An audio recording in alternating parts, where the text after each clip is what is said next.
Okay, gosh. Wow, let me take off my glasses. It says that I'm live, but last time I thought I was live a few minutes ago and it kicked me out. But anyway, happy Mother's Day, everyone. Happy Mother's Day. I lost my mother. I see an eyeball there. Okay, so maybe it is working. I lost my mother August 25th, 2015.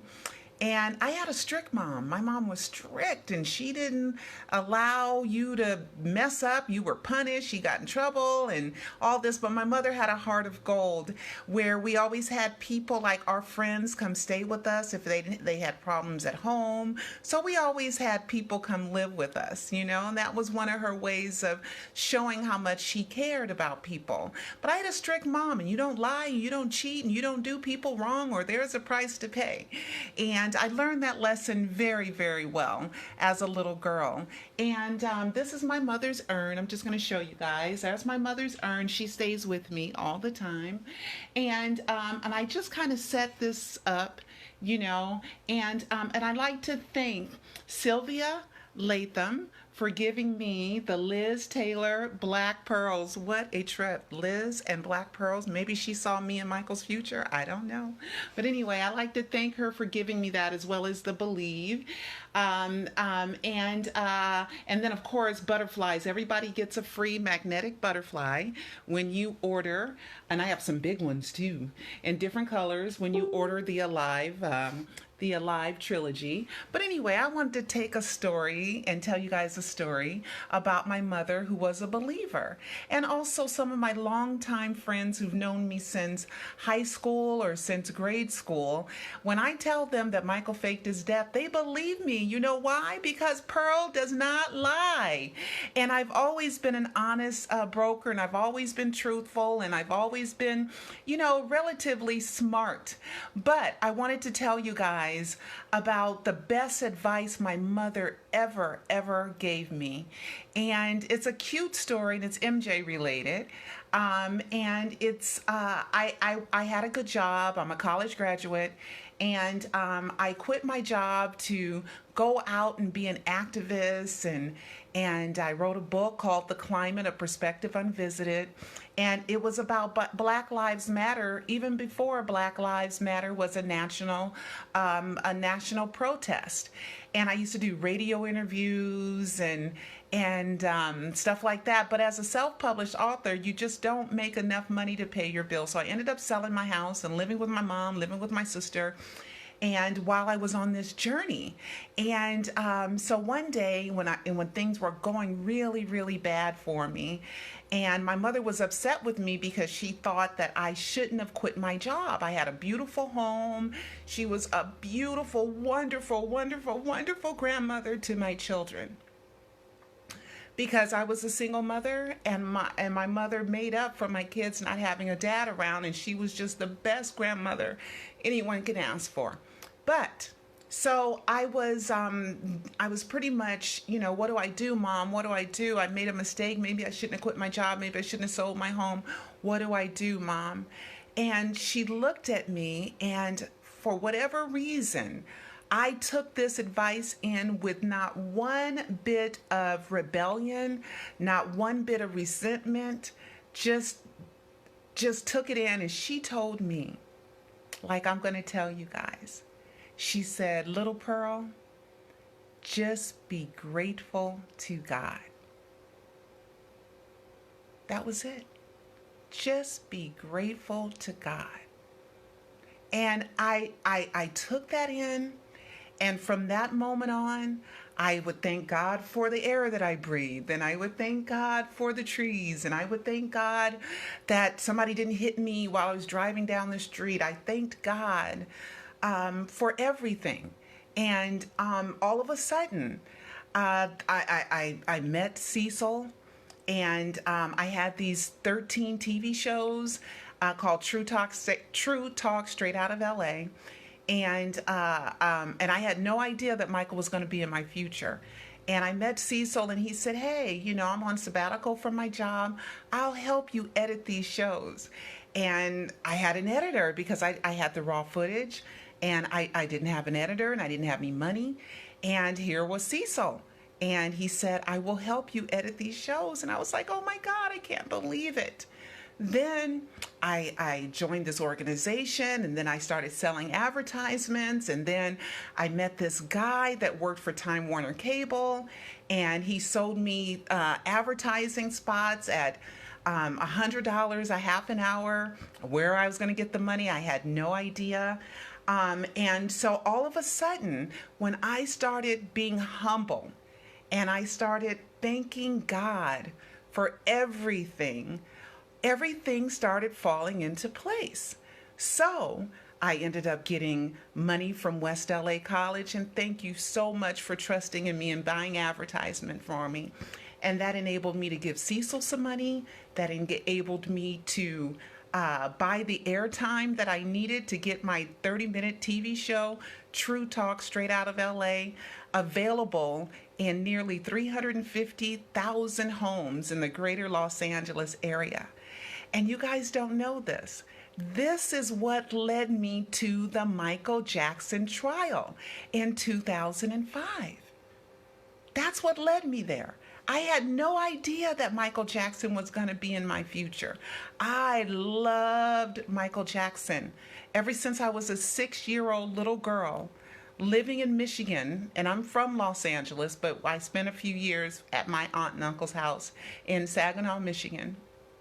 And it's Stevie Wonder's birthday today. Happy birthday, Stevie Wonder.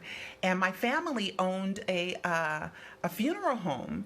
And not Cecil, and Stevie Wonder was born right across the street from there. Wow, you know.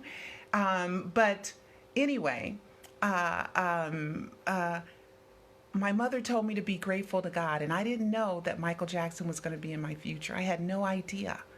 And so when things started working out and I started being humble and I started thanking God, all of a sudden my TV shows are on the air, and they were talk shows. And Dr. Earl Afari Hutchinson, he was an activist. He asked me, he said, will you go down to the Michael Jackson trial and in 2005 and pass out flyers, because he wanted to be a commentator, right? And so I said, sure. I couldn't tell him no, but I was busy with my TV show. I had no idea. And the trial was a 2.5-hour drive from my home. And I got off the phone. I said I would do it. And then I talked to Cecil, and he said, I'll go with you, right? So I got all dolled up, put on my makeup. I don't have false eyelashes on today, but I put on my false eyelashes, and I went down there. And Peter Chappell, who was the media manager there, he said, so who are you with? And I said, well, I have a talk show called True Talk Straight Out of LA. He said, can I verify it? And all of a sudden, my account executive, who had bought like 6 months of 5-night-a-week 30-minute slots at midnight, the card came out of my purse like magic, and I got verified, and that's how I got credentialed to cover the Michael Jackson trial, like it was destiny. Like as soon as I humbled myself to God and took in my mother's advice, because your mothers will give you advice based on what they consider your best interest. And because of that, I ended up covering the Michael Jackson trial and getting fully credentialed at the Michael Jackson trial.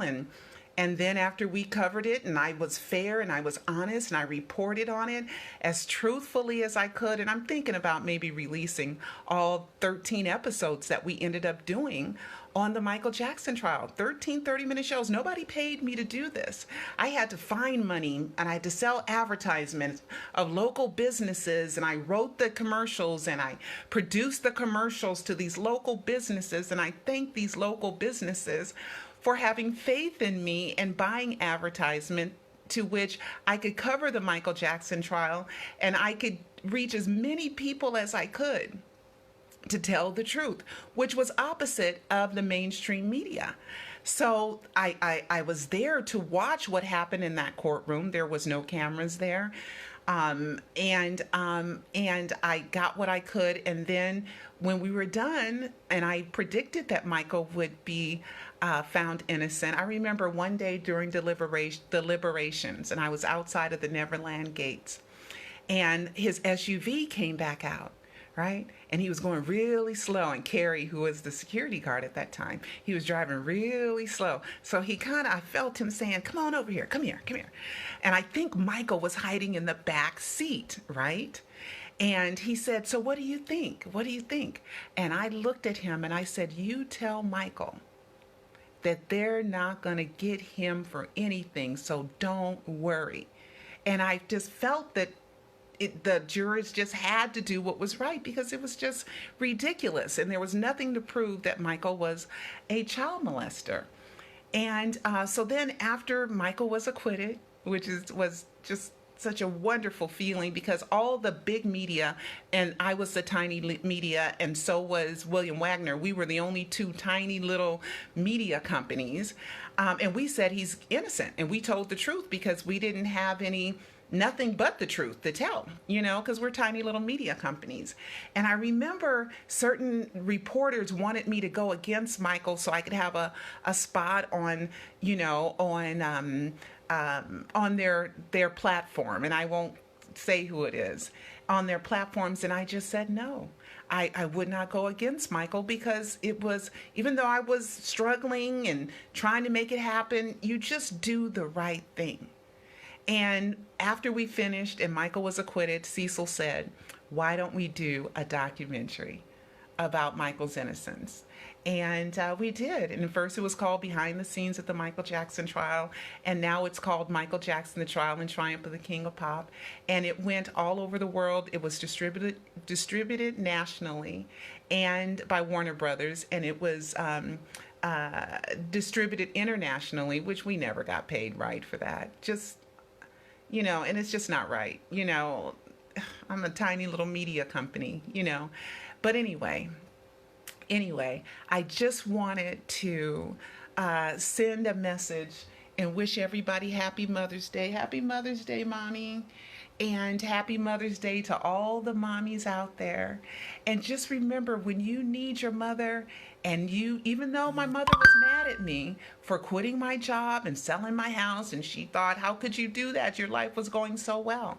Something else, some powerful force was telling me, go out on a limb, go out on faith, do what you think is right.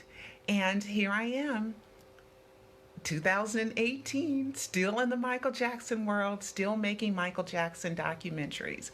And I want to tell you guys something.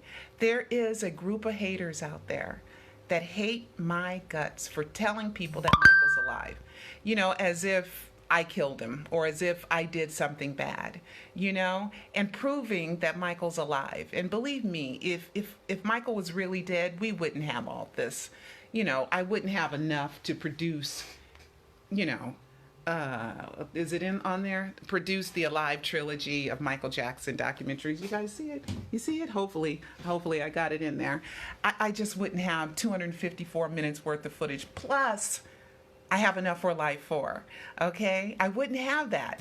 And there was a made-up story that a hater did. And it takes a cruel, evil heart to make up a story of apparently Peter Michael Bobby had dropped the camera, and his webcam accidentally came on, and this person that I had convinced was Michael Jackson was really Bobby Anderson, and this 13-year-old killed herself because of that. Somebody made that up because the picture that they posted as proof that his camera had dropped was a photo that I've had since June 1st, 2017.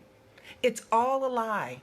It's all made up by an evil-hearted person that probably goes around and is mad to the checker at the grocery store, is mean to people as they walk past. Just an angry, evil heart that has that type of mindset to make up something as horrible as a 13-year-old suicide to try to bring me down or try to bring Peter Michael Bobby down. I have so much evidence that Peter Medani aka Bobby Anderson, is Michael Joe Jackson. That it's ridiculous. And if you've known him and you don't believe, look at the evidence, look at the proof, look at the clues. And there's a reason why I have to report these things, because there's an FCC rule that if you ever do a hoax, there has to be a licensed media company or a way in which somebody's getting the truth out. Okay? So I consider myself part of what he needs just in case things go wrong one day. Okay? So if you have something that's solid that I've reported that's wrong, something specific, not just a thought or an opinion or a speculation, but just something that's just not right, tell me and I'll correct it or I'll delete it. Okay? Because